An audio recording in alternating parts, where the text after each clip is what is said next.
हाय लोगोफोर दिनैनि बे गोदान ब्लगाव नोंथांमोनखौ फिन खेबसेबाव आंनि चेनेलाव बरायनानै लाहरबाय आसा खालामो नोंथांमोना बयबो मोजाङैनो दङ आरो जोंहा मोजां दं लोगोफोर बेनिफ्राय दिनैनि ब्लगखौ नोंथांमोना फुरा जोबजासिम नायलांदोलाय आरो लाइक कमेन्ट होनानै थांदो गोसोफ्रा एसे मोजां मोनो बेनिफ्राय जायफ्रा चेनेलाव गोदान अननानै प्लिज साबस्क्राइब बानायनानै थांदो आरोना लोगोफोर दिनै आङो बिराद खुसि आरोना लोगोफोर मानो होनबा जोंहा दिनै नारजि दोलो ओंख्रि जानो नागिरदों अमा बेदरजों बेनिखायनो सानबाय मा आङो नोंथांमोननोबो एसे शेयार खालामलांनो होननानै आरोना अब्ला लोगोफोर आं माबायदि सङो नोंथांमोना नायहोलांबाय थादो आरोना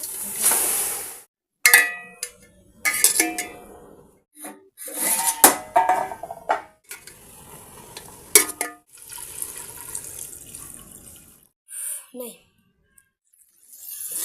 लोगोफोर जाथारदो आरो रं नाङै बायदि नुदों खिन्थु रं नांदों नै जोबोद मोजां नै बेखौबो होनानै लानोसै